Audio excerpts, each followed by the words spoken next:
Hi, I'm thenoracazares, and I escaped a Latina sorority back in 2009. I'm sorry. I'm having a hard time. Yeah, I'd like to try again.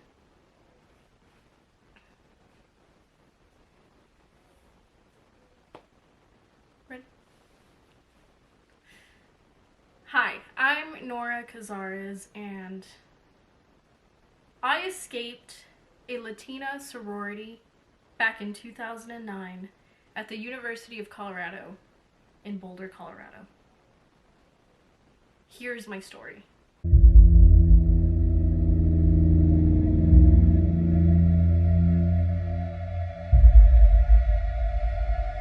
Well, it started with a burrito. A free burrito, to be exact. A Qdoba burrito. Let me back up. It was 2009. I want to say it was the first week of classes. And during the first week of classes, it could be the second, I don't know. CU Boulder has an event by their University Memorial Center where all of the student groups come together and they table. And their purpose is to recruit as many new members as possible for each organization. So you'll have Distinguished Speakers Board, which I was a part of later. You'll have other clubs, Model United Nations, political affiliations, random clubs like Frisbees for singles who have red hair. And you always have the sororities and fraternities. CU Boulder has the traditional Greek life, and they also have some affiliation with the multicultural sororities and fraternities Greek life. They claim that it's a space for students who identify with these demographics to feel safe, to have community, to feel included in a very white space at CU Boulder. Is this true? That really depends on your perspective and identity and experience. For me, I grew up in a very white, small town. And coming to CU Boulder was not a culture shock because I was pretty used to being around the same type of people. In fact, many people throughout the years accused me of being too white. And then the Mexican people accused me of being ashamed. You can never win. Don't even try. So when I stumbled across this particular sorority, I will not name any names, but let me just tell you that this and this is involved. So picture this, a young Nora. I was 18 at the time. September 2009. I had a nice side part going on. I used to straighten my hair a lot, and I was probably wearing some sort of outfit from, the mid-2000s. And there I go, all enthusiastic, going from table to table, talking to each student group, and I stumbled upon this particular sorority. I didn't know that there were such a thing as multicultural sororities back then, but yes, they've been around for a while. And this one in particular had a group of girls, very average, plain looking, kind of reserved, not girls that would really stand out in any particular special way. But what really caught my attention is that they were, or what appeared to be, Latinas. And myself being Latina, I thought this would be a really good opportunity to get to know other Latinas on campus and see how I can form a community. And I was also thinking about how this particular group would benefit me in terms of what opportunities I could be offered or be involved, be a part of, because back then my goal was to go to law school. So I'm not even at the table for a second, and they already start talking to me, asking me all sorts of questions. They're very intrigued, very friendly, talking about asking me how I'm doing, how am I adjusting to Boulder. They're like, it's so white. Very friendly. And I was genuinely intrigued, but not so much to the point where I was jumping at every opportunity to have a conversation until they told me about their event happening next week and wanted me to attend their meeting to learn all about their organization with a promise to receive a free Qdoba burrito. I love Qdoba, and I love free food. Any opportunity that I could get to receive such free food that was delicious, I was going to take, and I did. So I go about my way, gather their information, I head back to my dorm. I don't know what the heck I was doing that day. And that day rolls around. I remember it was a very autumny, but still hot afternoon. And I was walking towards the Qdoba on the hill. For those of you who don't know, the hill is a place in Boulder that has bars and restaurants and coffee shops and a music venue, and this is really where the hub of sororities and fraternities are, and where college students who cannot drink are always hanging out. I'm sorry, I'm getting triggered.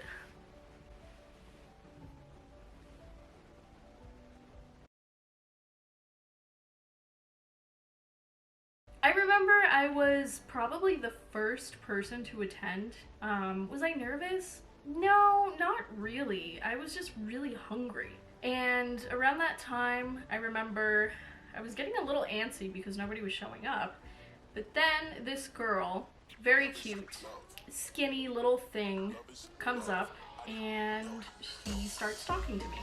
And it turns out that she is also there for the free Qdoba, but also is semi-interested in the meeting. Little did I know that this cute little girl would become one of my best friends throughout my college years and today.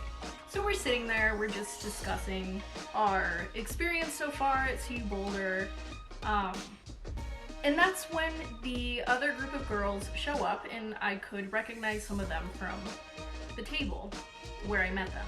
They take us in, we get our free Qdoba, and we walk over to a meeting where they talk about their organization, how it got started, what they're doing, their values, what they represent, and how to get involved. Everything sounded wonderful. Freshman Nora really wanted to belong and find a community. And so myself, along with Wendy, decided to sign up. Little did we know that the next month and a half would be the craziest, most bizarre, out-of-body experience that we would go through. I remember attending another meeting and already noticing that some of the girls who were at the first meeting were not all there. So we ended up with probably a total of less than 10 girls who were interested in signing up for the process. And the process would consist of proving to the sorority that you were worthy enough of joining and becoming a sister or hermana. Everybody was super nice. We were so young, so cute, so innocent, so naive.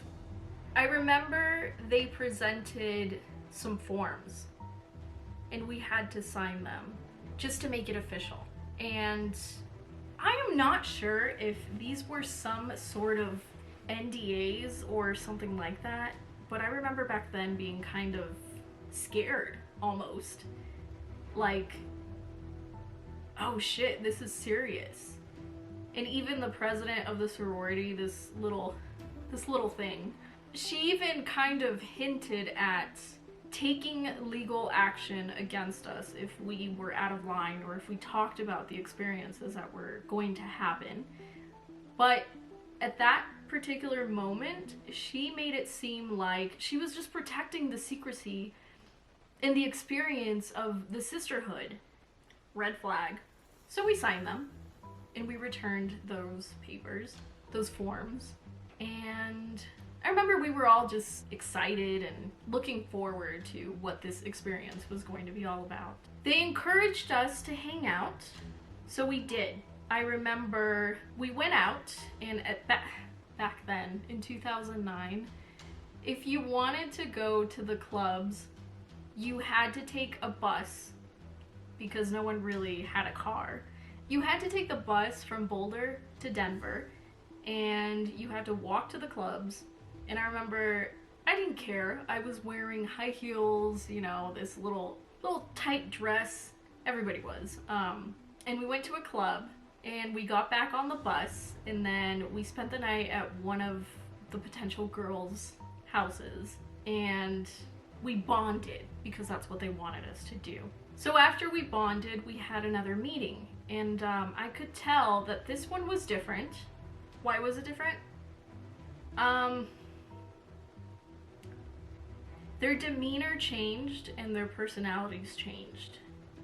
So the first initial step after we bonded was to get partnered with one of the members. And so we would be partnered with a mentor to help us along the journey. And this journey was supposed to last about a semester. And I got partnered up with this girl who was probably, I think she was a grade above me. She was a sophomore. And Wendy got partnered with the president of the sorority. And you could only have communication with your mentor. You couldn't speak to anybody else that was already a part of the sorority.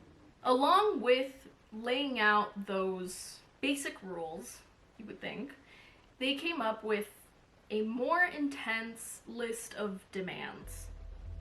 So, apart from not being able to speak with any of the other members, you couldn't say the acronym of this sorority. You had to say the full name.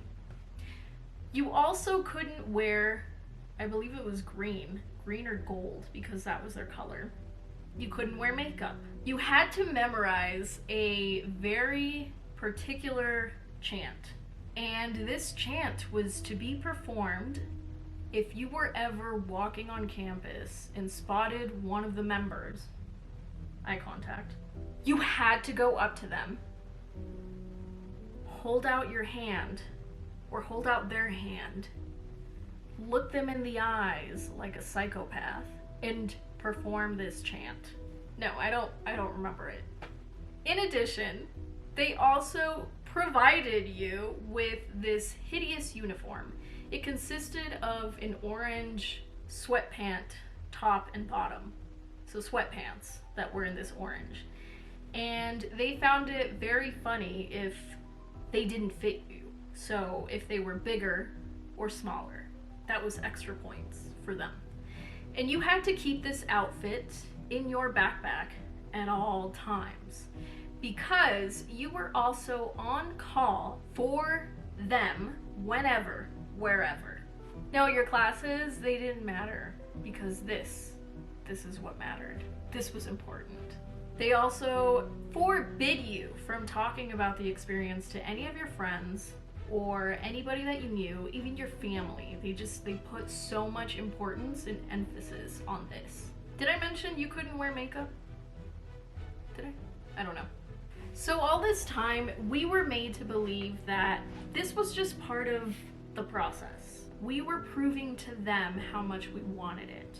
And it was also supposed to form a sisterhood bond with our class, because each class was different and unique, and it's what everybody else did. It was tradition. So that's when all of these members started putting on a persona. It happened almost instantly. I remember one of the meetings coming in and them just emphasizing that they were no longer going to speak to us normally, meaning that they were going to turn into these narcissistic psychopaths. And we had to respect them. We couldn't talk if they didn't allow us to talk. We had to do everything they said. And we couldn't take it personally when they would belittle or berate us. In other words, this is hazing, something that they claimed not to do. What made me start thinking that their intentions were not good and they were sketchy? There were a couple of different examples. I do remember my roommate Kara at the time, she was really sketched out, and she would ask me what I was doing, and she knew that I had started joining a sorority and that I was going through a non-traditional form of rushing, even though it was rushing. But she knew that I couldn't talk about it, and she was really sketched out, but also kind of intrigued. I just started analyzing it, and I've never been the type of person to really just follow a group of people. I'm not a good cult candidate, which is what I've found out after all of this experience. I may, though, be potentially a good candidate for a cult leader. But I wouldn't do that. I do remember, though, we went to a couple of parties as a group, and we had to do certain quests. It was very weird, but no one could question it. We were just following along like stupid little sheep. And I do remember running into this guy who was in one of my classes, and he recognized me. Hey, Manny. And Manny right away got it. He was like, why are you joining a sorority? That's not like you. And I was kind of trying to defend them, and I got defensive, and I was like, but you don't know, this is different. This is a Latina sorority. And he was like, no, it's not. I know who they are, and they're fucking losers. So you're not a loser. What are you doing? And it stuck with me, but because, you know, I had a lot of pride, especially back then. I didn't want to seem like I was weak or I was wrong, so I stuck with it until we were on this really ridiculous quest. It was a scavenger hunt that turned pretty dangerous. So I think it was a Friday night, sometime in early October, and in Colorado we get really bipolar weather. So even though it starts snowing during the winter season, so anywhere from like mid-November, early December, you never know. Sometimes we get these blizzards late September, early October. This day, none of us really knew that that was about to happen. This was also 2009, so not a lot of us had smartphones. I think the iPhone was out, but no one, I had a flip phone. You know, one of those flip phones. Is that what it was called? No, it wasn't a flip phone. It was the other one that like would open up. Anyways, so they told us to wear our little fashionable outfits and told us to meet them at this address, at this business in North Boulder. The ones who had vehicles had to pick up the rest of us that didn't. And I remember Wendy was one of the people who had a vehicle. It wasn't actually hers, it was her mom's that she was borrowing. And so she picked up some girls, and someone else picked up the rest of us, and I remember riding with that other girl. And we turned up at this sex shop. I don't know why. They thought it was funny. Fucking losers. So they give us these directions, and remember, they're in their persona, so they're trying to act like they're mean, and they belittle you, and they laugh at you. And they told us that we were going to be going on a scavenger hunt, because it was a building activity to build our trust and bond. So we're like, okay, cool. Pretty annoyed. I do remember Wendy must have said something, she was a science major, that she was concerned that it might snow within the hour. She spoke up and she wasn't supposed to. But they also didn't take her seriously, and we went on our way, driving around Boulder looking for stupid shit, Towards the very end, it did start to snow. And so we're all kind of covered in snow and, snow, rain. Our clothes are getting wet, but they wouldn't allow us to stop. It got pretty dangerous to the point where they wanted Wendy to drive to Lafayette, which is a town probably like 30 minutes away from Boulder, with a full-blown blizzard in effect. At this point, we were all worried. Wendy was very concerned, and we kind of put our foot down, but they wouldn't allow us. We had to find a lipstick. She refused, and so I think that's when they got the point to stop this stupid scavenger hunt. And we went back, and I remember they were disappointed with us. After that, I kind of started questioning it, and I felt really guilty for even having these thoughts. So I decided I had to reach out to Wendy. We hadn't really been hanging out that much. We weren't close at that point, and so I invited her over to my dorm, Farron Hall, and we had a meal together. And at first, I could sense that she wanted to talk about it, and I wanted to talk about it, and I think she knew. But we weren't saying anything until I broke the ice, and I just said to her, hazing is illegal. And she was like, yeah, it is. I had been doing some research kind of around the laws of hazing, and I had figured this is what's happening. And I had even reached out to some of my counselors and kind of talked about it, hinted at it. But back then, I was scared. I was scared that they were actually able to take legal action against little Nora. And so we slowly started talking about it, and it turns out that she had been feeling the same way. We wanted out. This was ridiculous. This was not a Latina sorority with community and opportunity. This was a group of girls who were very insecure. They were scared. They felt threatened. Maybe being on a campus that they weren't used to being. Maybe they were very antisocial. Maybe they weren't happy with whatever it was. Insecure about their looks or their intelligence or anything else. And so they felt that the best way, the solution was to join this organization that promised them a cure to all of their insecurities. And so the cycle really never ended. And there's a lot of groups like that on any campus, really. I mean, the traditional Greek life organizations, a lot of them you have to pay pretty much for friendships, and they will tell you, or even some of you who have been part of these organizations, oh, but it's a sisterhood for life. It's a brotherhood for life. You get so many opportunities. When you graduate, you get all these jobs and blah, blah, blah, blah, blah, blah. Hey, guess what? You can do it without having to go through a traumatic experience. Some students have died.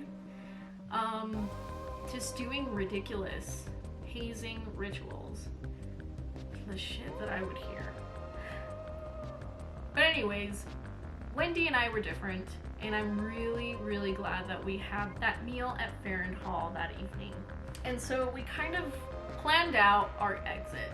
I remember the last event we attended was this dinner that we as a group were supposed to prepare for the members of the sorority, including the visiting sisters who were coming in from another college campus. And, they just put on this air of importance.